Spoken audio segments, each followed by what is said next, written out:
Hi everyone, I'm back again to read you another story. As you can see, I went to the beauty shop and had my hair cut, and I look like a porcupine today, but in a week or so it'll grow out. So since I look like a porcupine, I chose this book, A Porcupine Named Fluffy, and it's by Helen. And let's go ahead and get started with the story. It's a really cute story. I think you'll like it. Okay. When Mr. and Mrs. Porcupine had their first child, they were delighted. Now he needed a name.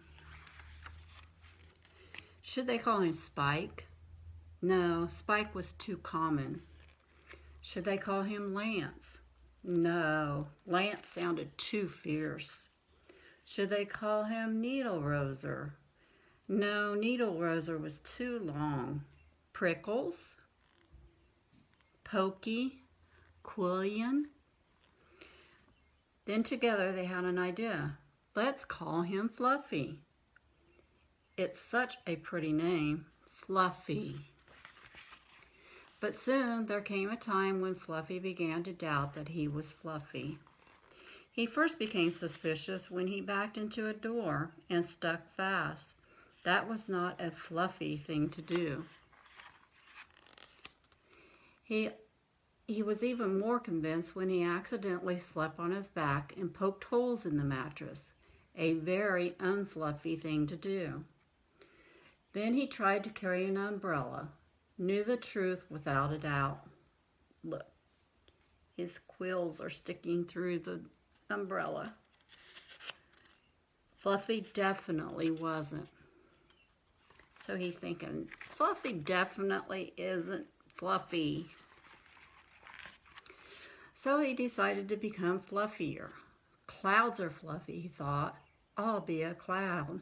See, he tried to get as close to the cloud as he could, but he couldn't stay up.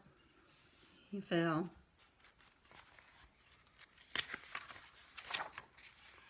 I know, pillows are fluffy, he said. I'll be a pillow. But when his mother sat on him, she was not pleased. He tried soaking in a bubble bath for 45 minutes, but he did not become fluffy.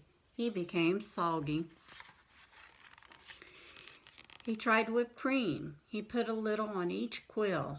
It was not easy, and it took more than half a day. But this did not make Fluffy fluffy. They should have named me Gooey, he sighed. He ate a lot of fluffy marshmallows. Look, he's got a marshmallow in each cheek. He rolled in shaving cream and feathers. He even tried to become a bunny. But the truth remained, Fluffy wasn't. One afternoon, Fluffy set out for a walk, trying to think of ways to become fluffy. Before long, he met a very large rhinoceros. Grrr, said the rhinoceros. I'm going to give you a rough time. Fluffy didn't know what a rough time was, but he didn't like the sound of it at all. What is your name, small prickly thing? Asked the rhinoceros unkindly. Fluffy, said Fluffy. The rhinoceros smiled. He giggled. Then he laughed out loud. He rolled on the ground. He jiggled and slapped his knees. He roared with laughter.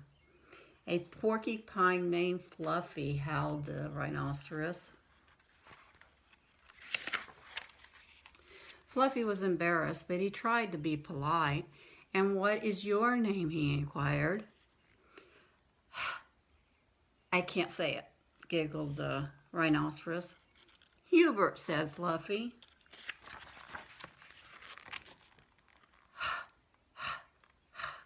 Oh, help, I just can't say it.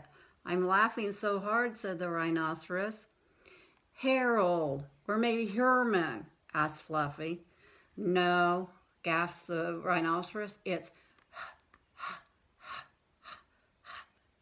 Hippo. Hippo, a rhinoceros named Hippo.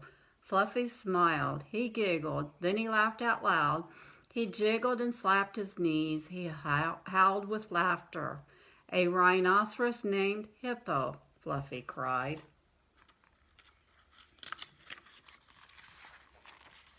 A porcupine named Fluffy, a rhinoceros named Hippo.